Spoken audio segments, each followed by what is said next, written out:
आयोजकगण, आदरणीय वकील साहब अभिलाषा मौर्य जी और विशेष अतिथि शत्रुघ्न जी और वो तमाम समाज के कार्यकर्ता जो समाज के प्रति चिंतनशील हैं, समाज की पीड़ा को महसूस करते हैं और दिन रात इस बात के मंथन में लगे रहते हैं कि इस समाज की पीड़ा को कैसे दूर किया जाए।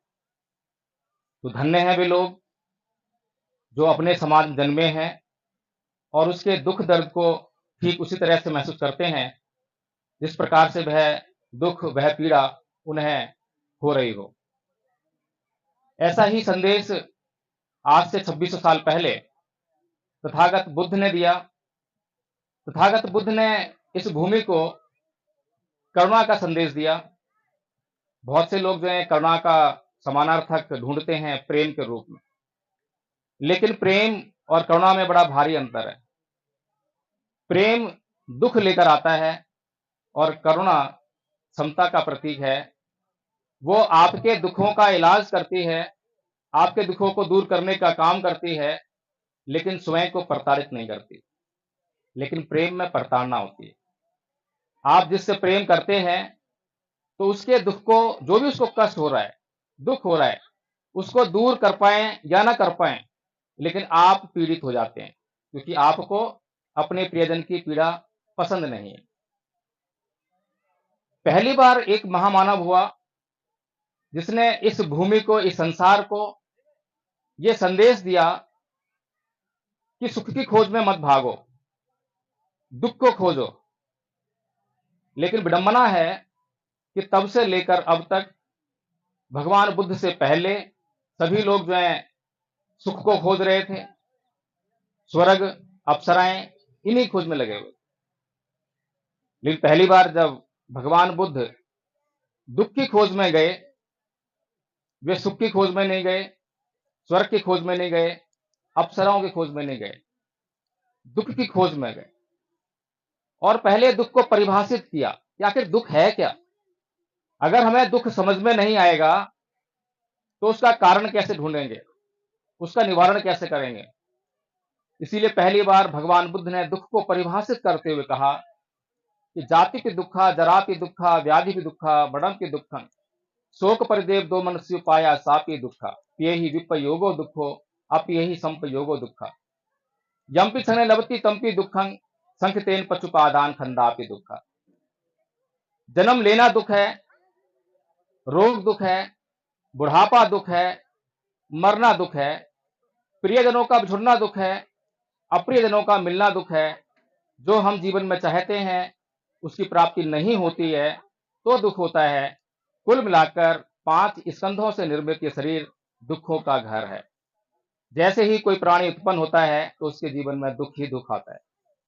लेकिन विडंबना कि इस सत्य को बहुत कम लोग पहचान पाते हैं और इसका उदाहरण हमारे सामने रोज हमारी रोजमर्रा की जिंदगी चलता है। क्योंकि हम लोग अपनी जिंदगी में सुख ढूंढते हैं, वो सुख जो है हमें नाना प्रकार से दिखाई देता है, लेकिन जैसे ही हम उसको सुख को ढूंढते हैं फिर सुख को उपभोग करने भागते हैं, दौड़ते हैं, भोगने लगते हैं। और जैसे ही सुख को भोगा, सुख खत्म हुआ तो शेष रह जाता है दुख। क्योंकि इस संसार में 2 ही स्थितियां होती हैं, या तो दुख की स्थिति होती है या सुख की स्थिति होती है। कि भाई जीवन में जो हम सुख को ढूंढ रहे हैं और सुख को उपभोग करके हम फिर दुख में पड़ जाते हैं। अच्छा हो कि भगवान बुद्ध का जो दिखाया हुआ मार्ग है उस पर चलकर पहले दुख को ढूंढें और दुख को ढूंढकर उसको नष्ट कर दें। जब दुख हमारे जीवन में नहीं रहेगा तो उसके स्थान पर सुख आ जाएगा। तो सुख की तो यही परिभाषा है। आज तक किसी ने सुख को परिभाषित नहीं किया, लेकिन दुख को परिभाषित करने में भगवान बुद्ध कामयाब रहे। इसीलिए हमें ये समझना पड़ेगा। और ये दुख असलियत में कहां से उत्पन्न होता है, ये बात भी भगवान बुद्ध ने ही बताई।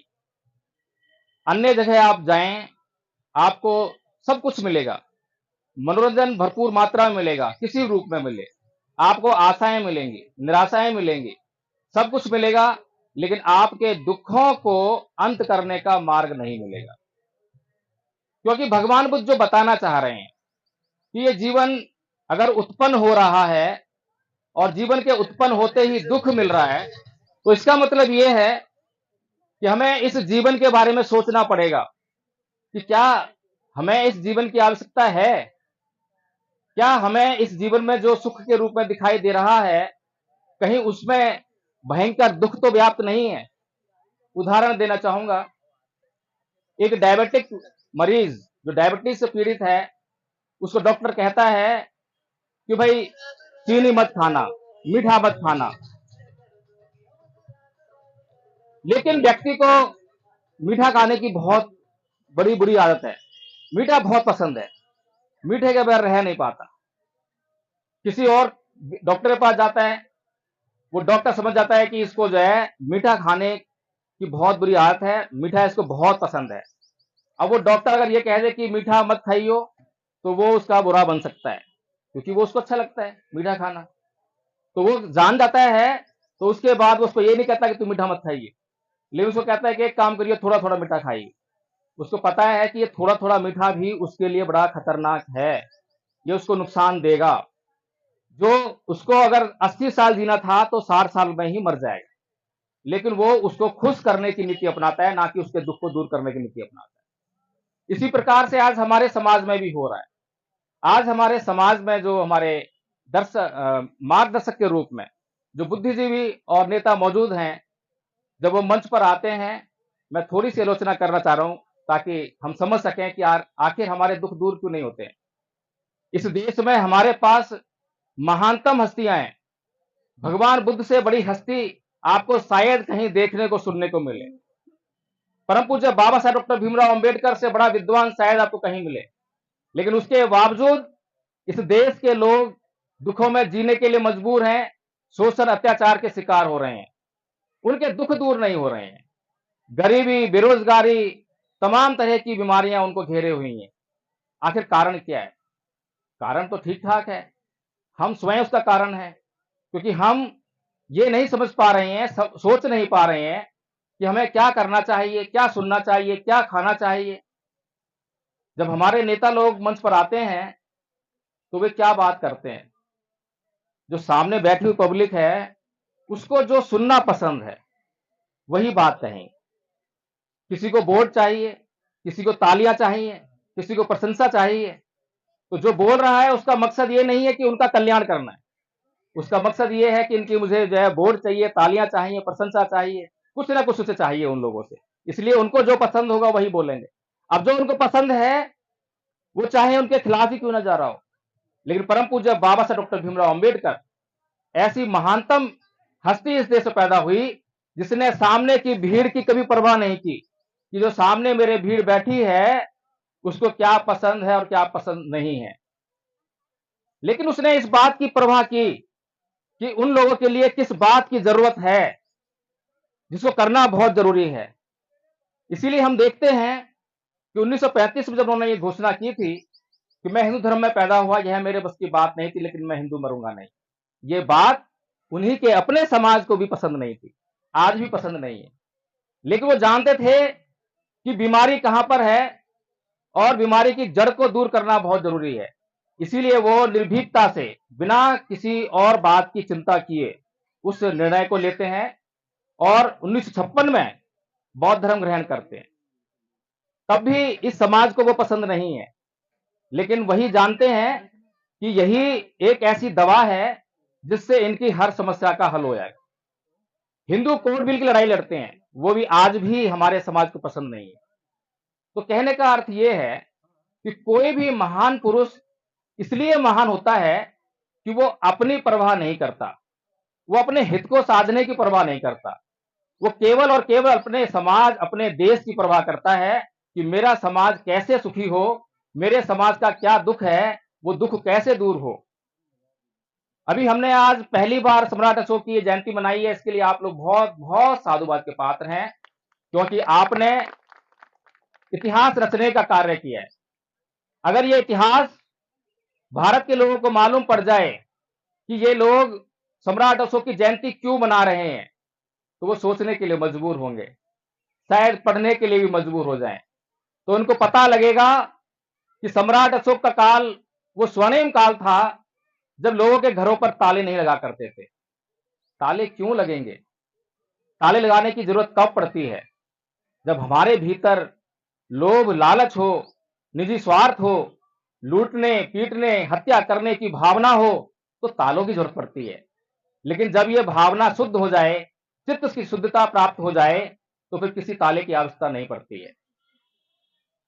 महानतम सम्राट, चक्रवर्ती सम्राट अशोक ने भगवान बुद्ध के धम्म को ग्रहण किया, और भगवान बुद्ध के धम्म को ग्रहण करने के बाद जब उन्होंने इसका प्रचार प्रसार किया, तब की जनता ने बुद्ध के धम्म को मनोसात किया, अपने जीवन में धारण किया।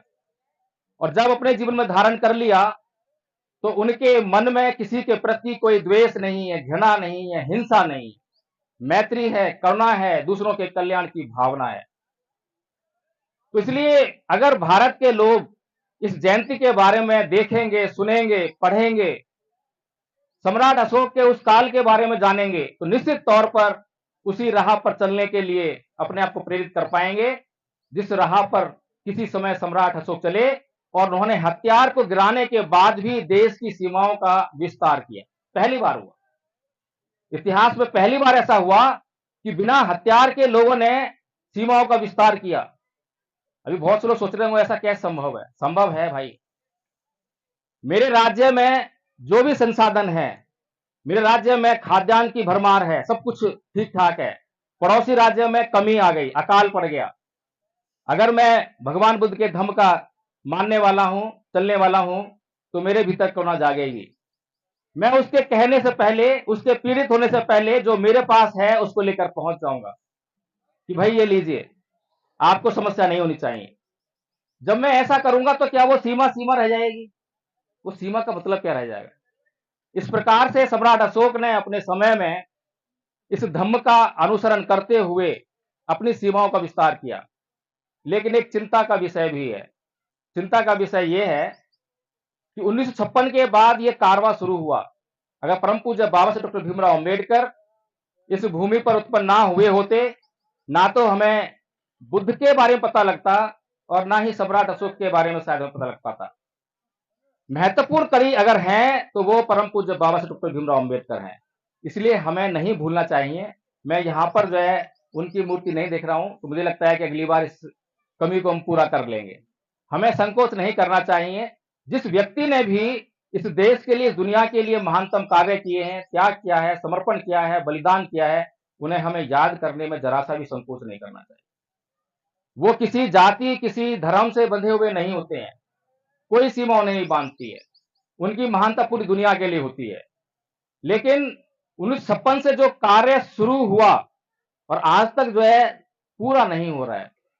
बाबा साहेब कहा करते थे, उन्होंने कहा एक बार 56 में कहा था कि मैं बड़े झंझावतों को झेलकर इस कारवां को यहां तक लेकर आया हूं। ऐ मेरे अनुयायियों, अगर तुम इस कारवां को आगे ना ले सको तो इसको पीछे मत जाने देना, इसको यहीं छोड़ देना। लेकिन आज हम देखते हैं कि उनका कारवां आगे जाना तो बहुत दूर की बात है, वहां पर भी नहीं है, बल्कि पीछे गया है। ऐसा क्यों हुआ? ऐसा इसलिए हुआ क्योंकि 1956 से आज तक हम रैलियां कर रहे हैं, जन्मदिन मना रहे हैं, वो केवल प्रतीकों के रूप में मना रहे हैं। प्रतीकात्मक है। अगर कोई आदमी भूखा हो और वो भोजन की एक तस्वीर बनाए और उसको दीवार पर चिपका दे और रोज सुबह शाम उसके दर्शन करे, लेकिन भोजन ना खाए, एक दिन वो मर जाएगा। इसी तरह से हम लोगों ने अभी तक बाबा साहेब का नाम बहुत लिया, बुद्ध का नाम लिया, जयकारे लगाए, रैलियां की, लेकिन जो मार्ग उन्होंने बताया उसको नहीं अपनाया। जब तक हम भोजन को ग्रहण नहीं करेंगे, स्वास्थ्य नहीं मिलेगा। हमें भोजन ग्रहण करना ही पड़ेगा। भगवान बुद्ध ने इस समाज के लिए, इस दुनिया के लिए बहुत ही महत्वपूर्ण संदेश दिए। अभी कुछ लोग जो है कुछ शिकायत कर रहे थे कि ये रैली जो है यहां घूमकर आई है, वहां घूमकर आई है। कुछ लोग गुस्सा भी हुए, लेकिन भगवान बुद्ध ने बहुत महत्वपूर्ण संदेश दिया। ये भगवान बुद्ध का ये जो मूर्ति है, ये जो भगवान बुद्ध का धम्म है, खाली गाना गाने के लिए नहीं है। एक उदाहरण देना चाहता हूं। भगवान बुद्ध के धम्मपद में एक गाथा है, गाथा नंबर 3 और 4 है। अकोछि मंग अवधि मंग अजिनी मंग हासी में ये चेतंग उपनहंती बेरंग केसंग न सम्मति।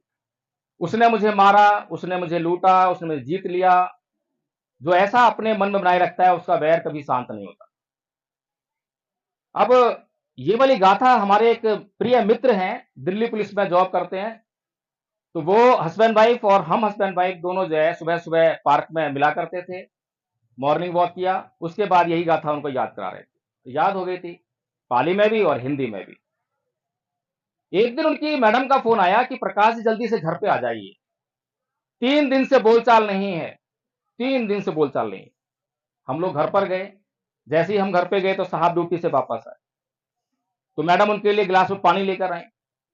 तो साहब बोलते हैं कि अगर ये लोग घर पे ना आए होते तो ये पानी का गिलास तेरे मुंह पर देकर मारता। इतना भयंकर गुस्सा। हमें भी बड़ा तकलीफ हुई। मैंने उनसे पूछा कि आदरणीय जी ये बताइए कि हम हर रोज एक गाथा याद करते हैं, उसका मतलब क्या है? इतना पूछना था, उनके चेहरे पे मुस्कान आ गई। गिलास में पानी लिया, पी लिया, गुस्सा बिल्कुल शांत। 3 दिन का कलेश एक क्षण में मिट गया। अब बताइए भगवान बुद्ध का धम्म दवा है या नहीं है? दवा है या नहीं है? और ये जो बीमारी है जिसकी भगवान बुद्ध के पास दवा है, इस बीमारी से कौन सा घर पीड़ित नहीं है? किसी हिंदू का, किसी मुसलमान का, किसी ईसाई का। बहुत से लोग बोलते हैं कि ये बौद्ध धर्म है, ये हिंदू धर्म है, ये सिख धर्म है, ये ईसाई धर्म है। अरे नहीं भाई, ये तो आप लोगों ने वर्ग बना दिए। लेकिन भगवान बुद्ध की वाणी को आप पढ़िए, उसको सुनिए, समझिए, पता लगेगा कि भगवान बुद्ध की बातें हर किसी पर अप्लाई होती हैं। बेशक हिंदू धर्म जो है हिंदू ही लोगों पर अप्लाई होता हो, मुसलमानों का धर्म मुस्लिम लोगों पर ही अप्लाई होता हो, ईसाइयों का धर्म जो है ईसाइयों पर ही अप्लाई होता हो, लेकिन भगवान बुद्ध का धर्म जो है प्रत्येक व्यक्ति पर अप्लाई होता है। उसी तरह से अप्लाई होता है जैसे कि कोई भोजन किसी भूखे के लिए अप्लाई होता है। अगर भूखा भोजन नहीं खाएगा तो भूखा मर जाएगा। ऐसे ही अगर भगवान बुद्ध की बातों को अपने जीवन में धारण नहीं करेंगे तो इसी प्रकार से हमारे चित्त जो है गाली गलौज, द्वेष, घृणा, हिंसा से पीड़ित रहेंगे। ये द्वेष, ये घृणा, ये हिंसा इसलिए नहीं मिट रही है क्योंकि भगवान बुद्ध को इस देश में उचित स्थान नहीं मिला। इसीलिए आज मैंने पहले कहा कि ये आज ऐतिहासिक कार्य हुआ है। ये ऐतिहासिक कार्य इसलिए हुआ है कि जो कारवा परम पूज्य बाबा साहब डॉक्टर भीमराव अंबेडकर ने 1956 में शुरू किया था, उसको आप लोग जो है परिणत तक लेकर जाएंगे और इस देश को पुनः बुद्ध के विचारों से ओत-प्रोत करके इस देश के लोगों का कल्याण करने का भारी भरकम कार्य करेंगे। ऐसा मैं मानता हूं क्योंकि आप सभी लोग जो है समाज के प्रति चिंतक हैं, चिंतनशील हैं, चिंता करते हैं और इसीलिए आज जो है आप सम्राट अशोक की जयंती मनाने के लिए यहाँ पर एकत्रित हुए हैं। इसीलिए मैं आप के सामने जो है अपनी बातों को इन्हीं शब्दों के साथ समाप्त करता हूं। जय भीम, नमो बुद्धाय।